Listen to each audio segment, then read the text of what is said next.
Hello दोस्तों, स्वागत है आपके अपने यूट्यूब चैनल पर। आज हम आपके शाहगंज क्षेत्र में आने वाला सेट सामाजिक विज्ञान का 825 BAU वो हल करवाने वाले हैं। पूरा सॉल्यूशन होगा आपको पूरे क्वेश्चन के साथ, पूरे दीर्घोत्तरी लघुत्तरी सभी प्रश्नों के साथ full solution, full video solution होगा। ठीक, तो आइए चलते हम देर न करते हुए विकल्प की तरफ शुरू करते हैं। तो पहला ऑप्शन है आपका क्या है कि महात्मा गांधी भारत कब लौटे। तो महात्मा गांधी भारत कब लौटे थे? तो वे लौटे थे फरवरी 1915 में। कब लौटे थे? फरवरी 1915 में। महात्मा गांधी भारत कब लौटे थे? तो फरवरी 1915 ईस्वी में। ठीक। दूसरा, असहयोग आंदोलन स्थगित करने का मुख्य कारण था। असहयोग आंदोलन स्थगित कब हुआ था? तो को स्थगित करने का मुख्य कारण क्या था? तो आप कहेंगे सर चौरी चौरा की घटना। क्या था? चौरी चौरा की घटना। तीसरा प्रश्न आपका है कि आर्थिक मंदी का प्रथम कारण था। आर्थिक मंदी का प्रथम कारण क्या था? तो आप कहेंगे कृषि क्षेत्र में अधिक उत्पादन। कृषि क्षेत्र में अधिक उत्पादन हो रहा था, इसलिए आर्थिक मंदी का मेन कारण था। फिर अगला, ब्रिटेन वुड्स नामक संस्था निम्नलिखित में से कहाँ स्थित थी? ब्रिटेन वुड्स नामक संस्था निम्नलिखित में से कहाँ स्थित थी? तो आप कहेंगे अमेरिका। कहाँ था? अमेरिका। Option number C. ठीक। फिर सर्वप्रथम 16वीं सदी में प्रिंटिंग प्रेस भारत के किस राज्य में आया? तो आप कहेंगे गोवा में। कहाँ आया था? गोवा में। ठीक। सर्वप्रथम 16वीं सदी में प्रिंटिंग प्रेस भारत के किस राज्य में आया था? तो क्या था? गोवा था। अगला क्वेश्चन, हिंदी के अतिरिक्त संविधान में कितनी अन्य भाषाओं का उल्लेख है? तो टोटल है 22 भाषा, जिसमें से अगर हिंदी हम छोड़ दें तो कितना हो जाएगा? 21 भाषा। तो 21 वाला सही है। अगला, निम्नलिखित देशों में कहाँ संघात्मक शासन नहीं है? निम्नलिखित देशों में कहाँ संघात्मक शासन नहीं है? तो कहाँ नहीं है? श्रीलंका में नहीं है। कहाँ नहीं है? श्रीलंका में नहीं है। तो निम्नलिखित देशों में कहाँ संघात्मक शासन नहीं है? तो ये ऑप्शन गलत है, श्रीलंका नहीं है। वो कौन सा देश है? भारत देश है। भारत देश में संघात्मक शासन नहीं है। भारत देश में संघात्मक शासन नहीं है। अगला प्रश्न है, लोकतांत्रिक शासन व्यवस्था अन्य व्यवस्थाओं से, लोकतांत्रिक शासन व्यवस्था अन्य व्यवस्थाओं से अच्छी है क्योंकि यह पारदर्शी है। ये भी बात सही है। फिर व्यक्ति की गरिमा को बढ़ावा देती है। ये भी सही है। तो ऑप्शन नंबर सी जो होगा वो करेक्ट होगा। ए और बी दोनों सही है। ठीक, ऑप्शन नंबर सी आपका करेक्ट है। 9 नंबर में चलते हैं। भारत में कितने राष्ट्रीय राजनीतिक दल हैं? भारत में कितने राष्ट्रीय राजनीतिक दल हैं? क्या भारत में कितने राष्ट्रीय राजनीतिक दल हैं? तो ऑप्शन कौन सा है? 6। ऑप्शन कौन सा है आपका? 6। ठीक, आगे चलते हैं। अगला क्वेश्चन है आपका, सांप्रदायिकता किसके लिए हानिकारक है? सांप्रदायिकता किसके लिए हानिकारक है? तो ऑप्शन नंबर सी आपका सही है, अल्पसंख्यक और बहुसंख्यक दोनों के लिए। ठीक, अल्पसंख्यक और बहुसंख्यक दोनों के लिए। फिर अगला है, जून 1992 में प्रथम अंतर्राष्ट्रीय पृथ्वी सम्मेलन किस शहर में हुआ? हाँ, जून 1992 कितने में? 1992 में। तो जो हुआ था किस में हुआ था? डी वाले में, Rio de Janeiro Brazil. Rio de Janeiro Brazil. Next question, question number 12 पर चलते हैं। तो क्वेश्चन नंबर 12 आपको कहा है कि किस मृदा का निर्माण भारी वर्षा से अत्यधिक निष्कासन के फलस्वरूप होता है? ठीक, कहा है क्या कि किस मृदा का निर्माण, ना किस मृदा का निर्माण भारी वर्षा से निष्कासन, अत्यधिक निष्कासन के फलस्वरूप होता है? तो कौन सा ऑप्शन सही है आपका? लैटेराइट मृदा। कौन सा? लेटराइट मृदा। लैटेराइट होना चाहिए, ये लेटराइट दिया है, कोई बात नहीं।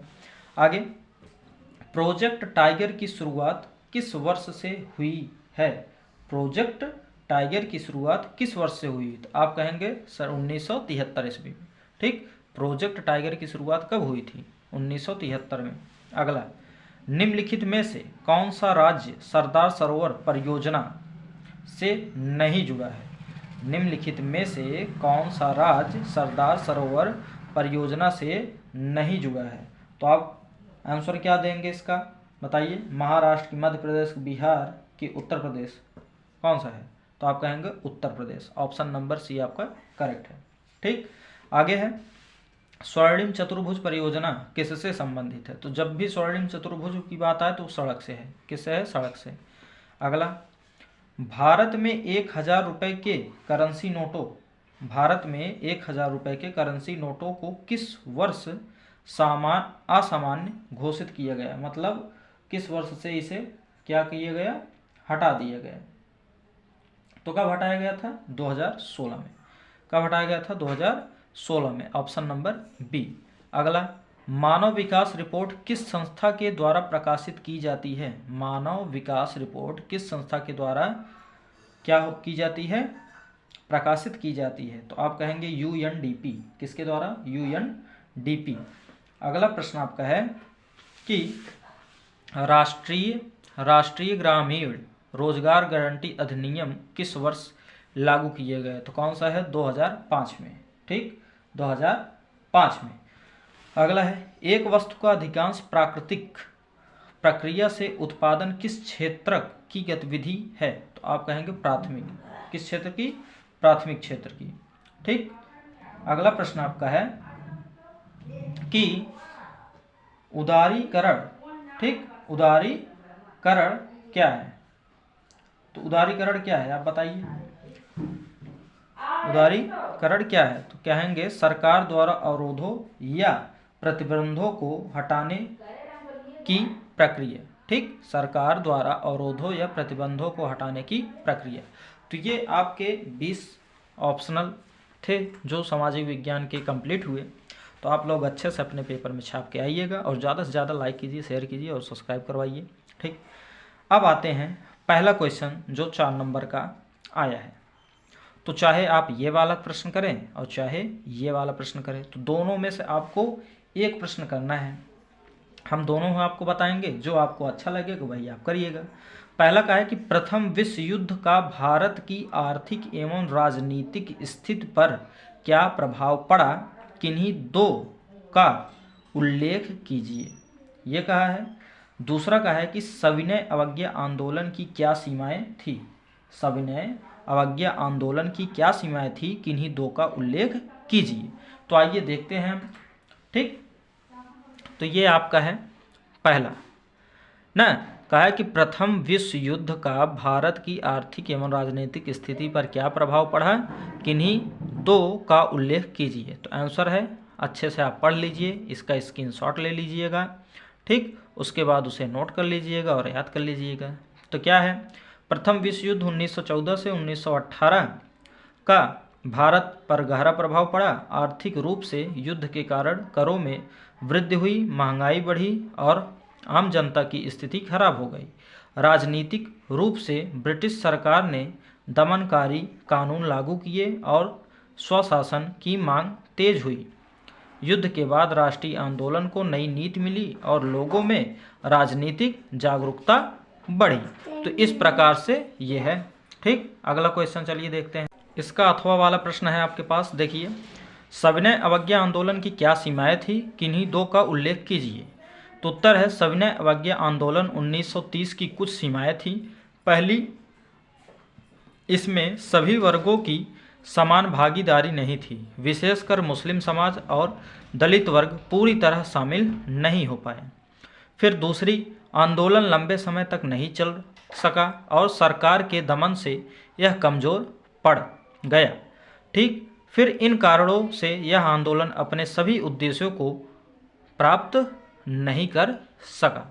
तो ये आपके थे जो 4 नंबर के आए हुए थे। तो इसे अच्छे से स्क्रीनशॉट ले लीजिएगा और उसके बाद क्या करेंगे, आराम से पेपर में छापकर चले आएंगे। चलिए देखते हैं अगला क्वेश्चन। ठीक, अगला क्वेश्चन आपका है, देखिए, लोकतंत्र में पारदर्शी शासन का क्या अर्थ है? लोकतंत्र में पारदर्शी शासन का क्या अर्थ है, उदाहरण सहित समझाइए। अथवा में आपका है कि लोकतंत्र में राजनीतिक दलों का क्या अर्थ है, इनके किन्हीं दो मुख्य कार्यों को लिखिए। ठीक, तो आइए इसे देखते हैं। ठीक, तो ये आपका प्रश्न है। देखिए, लोकतंत्र में पारदर्शी शासन का अर्थ है कि सरकार के कार्य जनता के सामने खुले और स्पष्ट हो। फिर नीतियों, निर्णय और खर्च जनता की जानकारी में हो। ठीक, उदाहरण के लिए सूचना का अधिकार अधिनियम आरटीआई नागरिकों को सरकारी कार्यों की जानकारी पाने का अधिकार देता है। इससे भ्रष्टाचार कम होता है और सरकार जनता के प्रति जवाबदेह बनती है। तो इस प्रकार से यह था। अब इसका अथवा वाला प्रश्न आइए देखते हैं क्या था। तो इसका अथवा वाला प्रश्न है, राजनीतिक दल ऐसे संगठित समूह होते हैं जो सत्ता प्राप्त करने के उद्देश्य से चुनाव लड़ते हैं। इनका पहला कार्य जनता की समस्याओं को उठाना और नीतियां बनाना है। दूसरा कार्य चुनाव के माध्यम से सरकार का गठन करना है। राजनीतिक दल लोकतंत्र को मजबूत बनाते हैं और जनता व सरकार के बीच सेतु का कार्य करते हैं। इस प्रकार से इससे आपको 4 नंबर मिलेगा। तो चाहे आप पहला वाला करिएगा जो इससे पहले बताया, फिर चाहे इसको करिएगा। ठीक, आइए देखते हैं अगला क्वेश्चन जो है आपका। ये है अगला प्रश्न, तीसरा में फिर अथवा में है, 4 नंबर का है। पहला है कि जैव और अजैव संसाधन क्या होते हैं, वर्णन कीजिए ना। ठीक, पहला क्या है, जैव और अजैव संसाधन क्या होते हैं, वर्णन कीजिए। और अथवा में आपका है कि पर्यावरण निम्नीकरण को रोकने के 4 उपाय बताइए। तो चाहे आप ये वाला करेंगे तब 4 नंबर मिलेगा, चाहे आप ये वाला करेंगे तब आपको 4 नंबर मिल जाएगा। ठीक, तो आइए देखते हैं इसका पहला। ये है आपका पहला। ठीक, जैव और अजैव वाला। तो देखिए, जैव संसाधन वे संसाधन है जो जीवित वस्तुओं से प्राप्त होते हैं, जैसे वन, पशु, मछली आदि। अजैव संसाधन निर्जीव होते हैं, जैसे जल, खनिज, भूमि और हवा। जैव संसाधन नवीकरणीय हो सकते हैं, जबकि अधिकांश अजैव संसाधन सीमित होते हैं ना। दोनों संसाधन मानव जीवन और विकास के लिए अत्यंत आवश्यक हैं।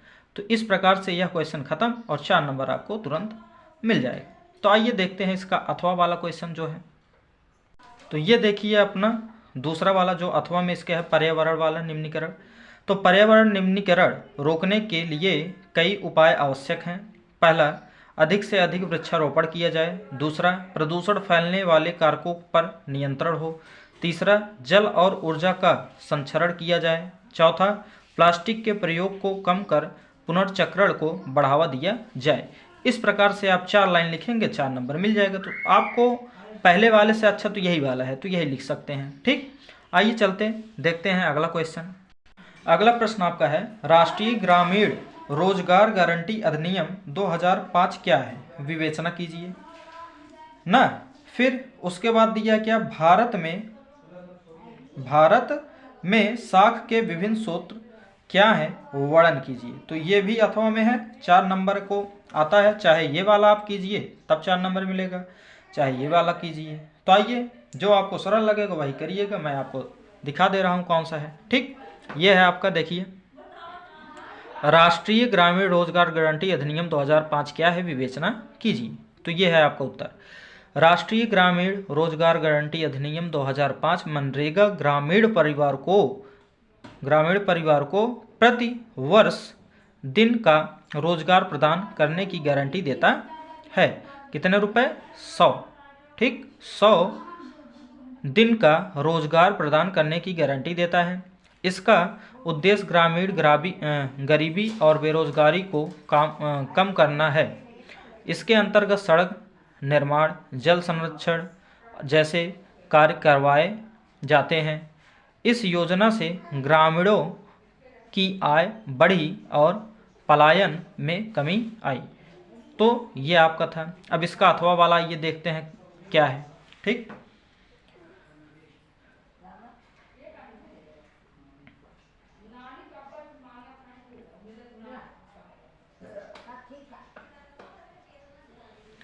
तो ये आपका अथवा वाला क्वेश्चन है।